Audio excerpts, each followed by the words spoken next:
Hello दोस्तों, नमस्कार। कैसे हैं आप सभी लोग। आई होप आप लोग सब बढ़िया होंगे, अच्छे से पढ़ाई कर रहे होंगे, अच्छे से पढ़ाई चल रही होगी। तो दोस्तों आज हम जानेंगे प्रश्नावली 1.1 का 6वां क्वेश्चन है। इससे पहले 5 क्वेश्चन की वीडियो डाल दी गई है, आप जाकर के देखिएगा, आपको मिल जाएगा वीडियो। ठीक है, तो 6वां क्वेश्चन क्या है, इसको हम हल करेंगे। तो 6वां क्वेश्चन पढ़ेंगे। सबसे पहले हम व्याख्या कीजिए कि 7 गुणा 11 गुणा 13 प्लस 13 और 7 गुणा 6 गुणा 5 गुणा 4 गुणा 3 गुणा 2 गुणा 1 प्लस भाज्य संख्या क्यों है, ये संख्या भाज्य क्यों है।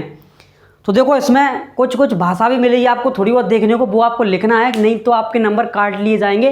ठीक है, इसलिए आपको ज़रूरी है करना, और आप 3-4 बार जो है अपनी कॉपी में लिख के देखिएगा, आपको याद हो जाएगा।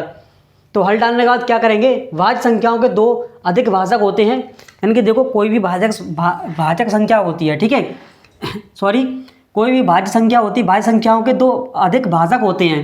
यानी कि आपका 25 है, 25 मान लो या फिर 64 मान लो, ठीक है, यानी कि 2 से अधिक होते हैं। देखो 64 2 से भी कट जाएगा, 4 से भी कट जाएगा, 8 से भी कट जाएगा। यानी कि भाज्य संख्या के 2 से अधिक क्या होते हैं, भाजक होते हैं। ठीक है, यानी 2 से भी कट जाएगा, 3 से भी, 4 से भी कट जाएगा सॉरी, और 8 से भी कट जाएगा, और ये आप 16 से भी कट जाएगा। यानी कि 2 से अधिक जो है क्या होते हैं, इसके भाजक होते हैं। किसके होते हैं, भाज्य संख्या के। लेकिन अभाज्य संख्या के आपको जानकारी के लिए बता दो, अभाज्य संख्या का केवल एक ही होता है, यानी कि अभाज्य संख्या 23 है। तो ये केवल और केवल 23 से ही कटेगा, यानी कि इसका केवल एक ही होगा, एक ही इसका जो आपका भाजक होगा। ठीक है, तो इस प्रकार से आप समझ सकते हैं, समझ गए होंगे। अब यहाँ पर जो क्या है, भाज्य संख्याओं के 2 से अधिक भाजक होते हैं। दी गई संख्या, ये संख्या दी गई है, तो इसको हमको सॉल्व करना होगा। इसको हम सॉल्व कैसे करेंगे वो हम यहाँ पर देखेंगे। ठीक है दोस्तों, तो क्या दिया गया है अपना, 7 गुणा 13 प्लस 13 दिया गया है। तो इसको हम कैसे लिख सकते हैं, यहाँ पर लिखेंगे हम। देखो 13 यहाँ पर कॉमन आ रहा है, 13 कॉमन आ रहा है, 13 हम निकाल लेंगे। 13 हमने निकाल लिया एक साइड में, फिर गुणा कर देंगे और फिर करेंगे हम यहाँ पर। ठीक है, गुणा लिखना है तो लिख दीजिएगा, नहीं तो आप ऐसे कर सकते हैं। फिर क्या क्या बच गया, 7 गुणा 13, तो सॉरी 7 गुणा 11 बच गया, 7 गुणा 11 बच गया, प्लस 1।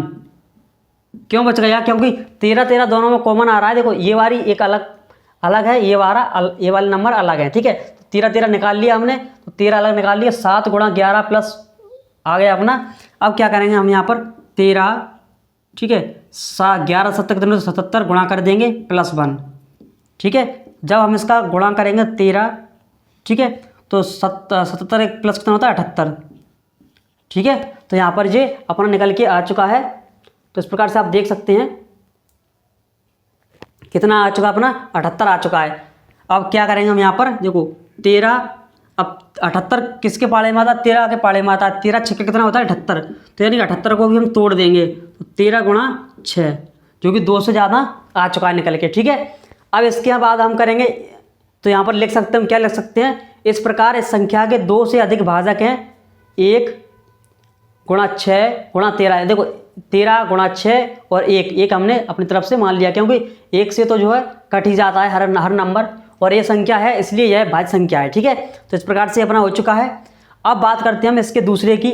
अब दूसरी संख्या दी गई है, दूसरी संख्या क्या दी गई है वो हम पढ़ लेते हैं। 7 गुणा 6 गुणा 5 गुणा 4 गुणा 3 गुणा 2 गुणा 1 प्लस 5। ठीक है, तो इसको हम कैसे करेंगे। अब इसमें देखो सबसे पहले कॉमन क्या आ रहा है, इसमें कॉमन क्या आ रहा है वो हम देखेंगे। तो यहाँ पर कॉमन क्या आ रहा है दोस्तों, 5 आ रहा है। देखो 5 यहाँ पर ही मिल रहा है, 5 यहाँ पर ही मिल रहा है, तो यहाँ पर 5 बाहर निकाल लेंगे।